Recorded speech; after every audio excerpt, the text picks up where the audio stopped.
So thank you again for inviting me to give this presentation, also online. So I want to today present some results which were produced by my colleagues Krishna Das, Muhammad Fadli and Vanessa Meyer. They did their master theses or still doing their master theses and bachelor thesis, and also Elena helped a lot. Everything was done in the framework of this Hot Vegas project, which will be a topic also in Elena's presentation. Okay, so why are we interested in phosphorus? There's an ordinance in Germany that phosphorus has to be recovered from sewage sludge from the beginning of 2029. And therefore, they are looking for processes to recover phosphorus. Main background is that we want to become independent of such countries like Morocco, where most of the phosphorus is coming from. So people develop processes, mainly solution processes, but also some carbothermal reduction processes. So the well-known process, the Müller process, which was developed many years ago, was to prepare produce phosphorus from phosphorus ores. So you have an electric arc furnace where you have the following reaction here, that the calcium phosphate reacts with the carbon, and you have also some silica sand in it, that you form some calcium silicate, release the phosphorus as elemental phosphorus, and also produce some CO. And in according to the same principle, a few years ago, also the RECO-phos process was developed. I think there was a presentation some 4 or 5 years ago at the GTT meeting. So have a look there, where they have in principle the same chemical reactions inside the reactor, but the heat is coming from induction heating to heat the system up to 1300 degrees C or even higher. The problem is that in both processes you need a lot of electric power. So there was an idea, mainly from RWE, that one should do gasification. Interestingly, maybe I put this smaller, that nobody sees this. Okay, interestingly, you find such concepts in the official journal of our municipality. I don't know why. Maybe we have the Hambach mine in our municipality and RWE pays a lot of taxes, but interestingly, I found it there. So it's in German, but I translated some of those things. So you put in the sewage sludge together with another fuel, the coal or whatever. They still think about coal, gasify it in train flow gasifier, then filtrate the fly ash, and in the end you can condense somewhere the phosphorus species, maybe elemental phosphorus or phosphor oxides, and have in addition some synthesis gas. And then you have the circular economy, that you can use the phosphorus again as fertilizer, and it ends again with the sewage sludge that you can recover it, and you also can use the synthesis gas. So we are interested now in the release of the phosphorus species. We are interested in the reactions with the ashes. And we are really interested in the condensation of the species. So if this can also work in a gasification environment. So we had some fundamental investigations first, that we looked what is the release from different compounds which are contained in such sewage sludge. And we also had some investigations if you co-gasify sewage sludge with, first of all, carbon, so ash-free fuel, and also hard coal, lignite coal, and wood. So hard coal, lignite coal is maybe not the future, but still there are some years to go with those fuels. So we looked also in the coal and into the wood, and to have it complete, here is a composition of those fuels. You see we had a sewage sludge with about 2.4% of phosphorus. The other fuels don't have phosphorus. But what is also interesting is maybe the amount of iron in the sewage sludge and also in the coals, and maybe the other elements like calcium rich in the wood and so on. Okay, how do we do experiments? We do some release experiments that we have in a furnace. We fill some fuel into a small boat. We heat up the furnace, have the gas flushing through the furnace, and suddenly we put in the boat with the fuel, that the volatile species can be released, and we collect the gases with our molecular beam mass spectrometer to analyze the gases. Then you see such release events. Okay, just to show the molecular beam mass spectrometer, this has the advantage that we can analyze condensable species as well as non-condensable species at high temperatures, and if it is necessary also at high pressures and to very low values. I don't think that there is sufficient time to explain all the details, so let's start with some experiments. So we did the experiments at 900 degrees C and 1200 degrees C. We did it in helium, so helium represents more or less a pyrolysis. Helium 20% CO2 is in principle the gasification reaction, because internally you form some CO2, so you have this gasification with CO2, but we also have this overall gasification reaction that we mix some oxygen into the helium. Helium is necessary to have a high sensitivity of the machine. This is an example for the adenosine diphosphate with graphite, and you see that there are a lot of species released, different phosphorus species. I only want to highlight a few details. So these are some species what we see. So for comparison, to see when does the gasification reaction start, we also record the CO2, which is formed internally. We measure it on mass 46 because the sensitivity of the machine is too high. And then you see that most of the phosphorus species are released a little bit later than the start of the gasification reaction. But there seem to be two of them who also are released immediately. But if you look into more details, you will find out this was wrong. So this is CO2 and the hydrocarbon because of the release pattern and some other ideas about this. I think I cannot go into detail. But keep in mind, you see elemental phosphorus, monomers, dimers, and you also see different oxides which are released. If you then, for example, release it from sodium phosphate or also other phosphates, you see that you even see at the same conditions much more oxides than the metallic phosphorus or the elemental phosphorus. And you also see it shifts a little bit if you increase the oxygen vapor pressure. To sum all these experiments up, you see here that you have in blue the gasification, or let's say the pyrolysis, only helium, and the gasification reaction with CO2 and O2. And what you find out is that under pyrolysis reactions, where you have the lowest oxygen vapor pressure, you have the highest release. And also you see that you have mainly elemental phosphorus, and with increasing CO2, O2 pressure, the release decreases significantly and the relative amount of the oxidized phosphorus increases. And you see also some differences. So organically bound phosphorus is better released than, for example, phosphorus from phosphates of alkalis and alkaline earth, and the lowest release is by iron phosphate. I will come back to this later. You also can do those experiments then with mixtures with the sewage sludge, and in principle you see the same trend under pyrolysis conditions, low oxygen pressure. You have the highest release, and with increasing oxygen vapor pressure you have lower release. But I think you want to see some calculations because we are on the GTT user meeting. So I show you some fact calculations which are very busy, but I will go through it. So we looked on the influence of the speciation and also the O2 vapor pressure. We used the FactSage program, okay, and we used our GTOx database, which is developed together with GTT and us.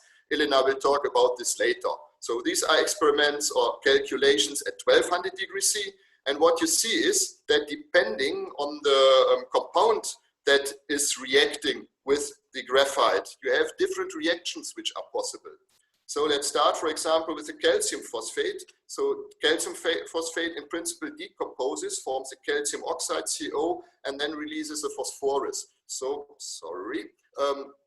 So you see at the low oxygen vapor pressure, so see the release of the phosphorus. But then if the pressure is too high, calcium phosphate is stable because all the carbon is consumed by the oxygen, and then you have this low release of the phosphorus. In case of the sodium phosphate, you also release some sodium to the gas phase, so you see both the sodium and the phosphorus. You have some congruent vaporization, which is also still there at higher oxygen vapor pressures, because you have still congruent vaporization and then decomposition in the gas phase. If you look to the iron phosphate, then you see release of phosphorus at low oxygen vapor pressures, which is much lower than the others.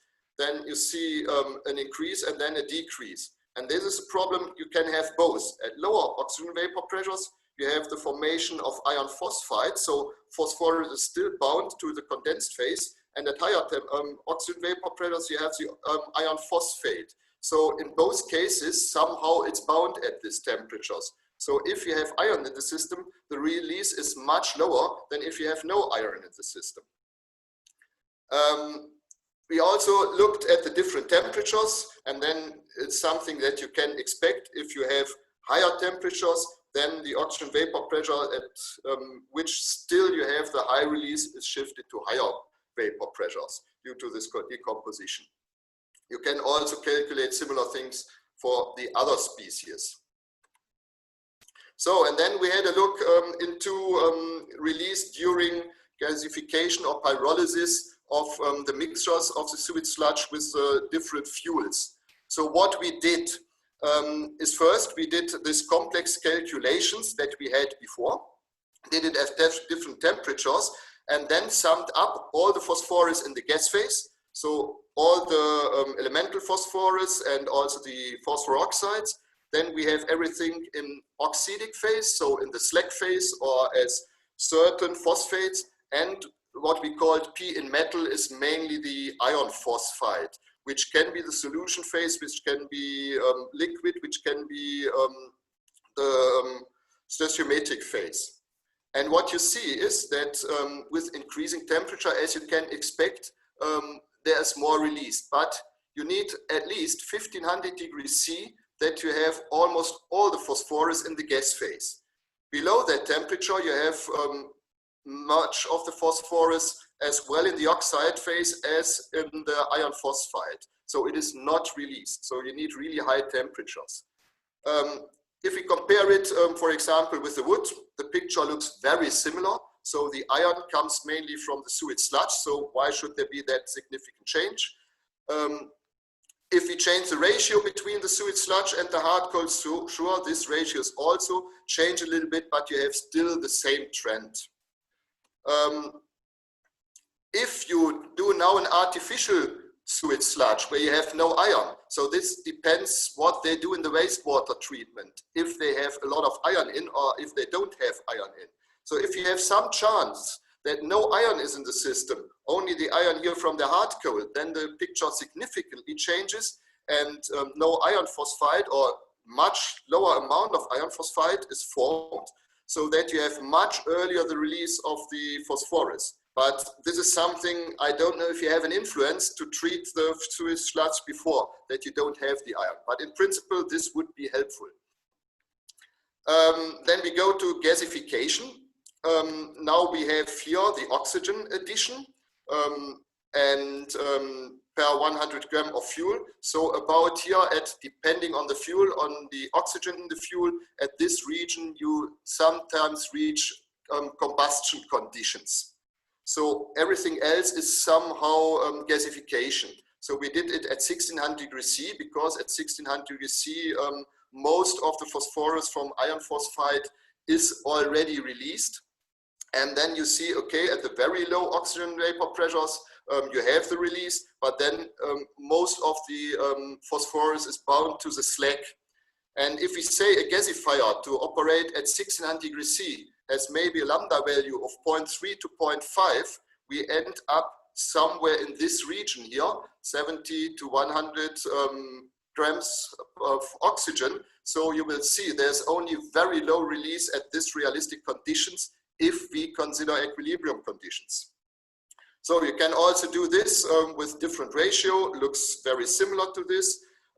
Interestingly, if you go to 1400 degrees C, but this is something you could expect, is that you form more iron phosphide at the very low oxygen vapor pressures, but still in this range, which is relevant, there should be almost no release. if it is thermodynamically regulated. If you have kinetic effects, as we saw in the release experiments, there is maybe also some release. Okay, and if you go to the wood, you shift everything to lower oxygen vapor pressures, because wood already contains a lot of oxygen in the fuel, which also takes part in the reactions. So in principle, you have already a higher oxygen vapor pressure in the system only from the fuel. Okay, and then Vanessa in the end also started calculating some condensation. So we assumed that all the phosphorus is released without reacting with the ash. So in the first. There will also be later some calculations how the phosphorus reacts with the ashes, but this is a calculation. You release it at 1600 degrees C, have no reaction with any ash, and then we looked where will it condense. And what you see, okay, if you have, what I have first to say is we observe at higher temperatures than first condensation of P2 or 5. But at slightly lower temperatures, because of the high water vapor content in such synthesis gas, we also observe phosphoric acid, so H3PO4.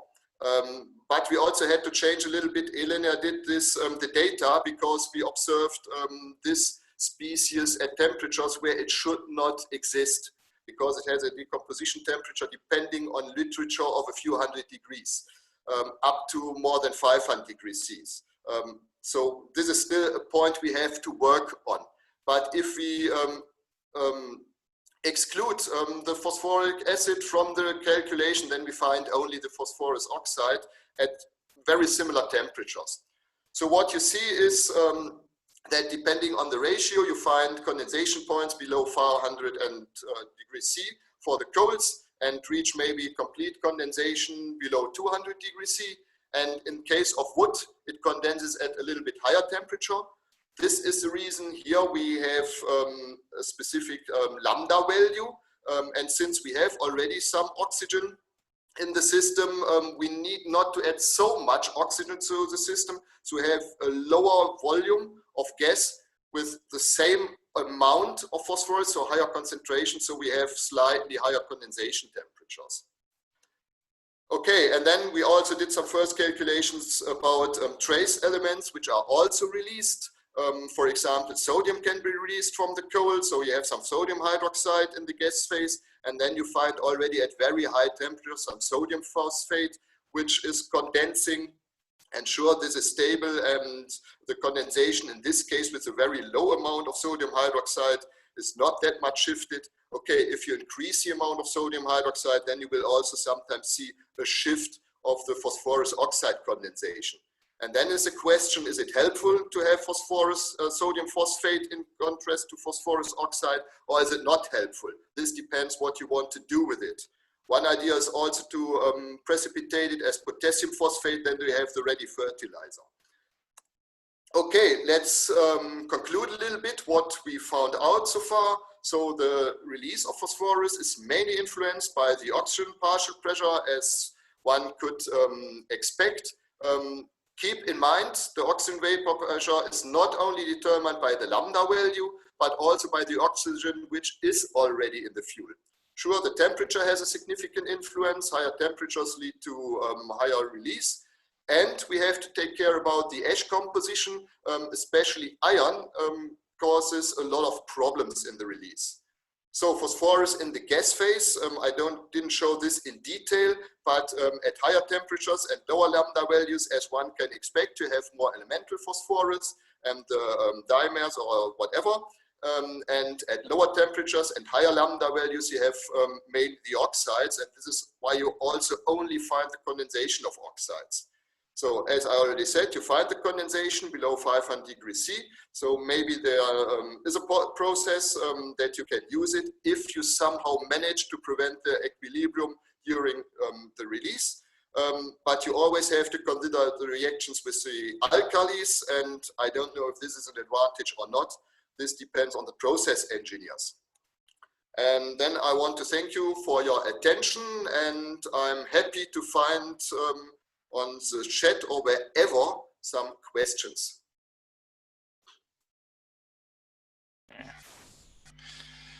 Michael, thank you very much. Always good to have your presentations at our user meeting from you and your team. Let me see, there's one question from Daniel Lindberg and from Sonia Enestam. I'm not sure if you can see this. I just read it out in case our participants can't. Daniel asks, have you observed in the experiments any formation of gaseous metal phosphates, such as NaPO3, which have been identified in studies by Lopatin et al.? Phosphates other in the gas phase? Or repeat? Yes. In the gas phase in the MBMS, in this experiments not, but we did in the past experiments with some straw types and so on, and I think we also found very weak signals of alkali phosphates in the gas phase. But the problem is also with alkali phosphates, seeing with the MBMS, you have the fragmentation, and I'm not sure about the amount of fragmentation of these phosphates. I have to look these old results.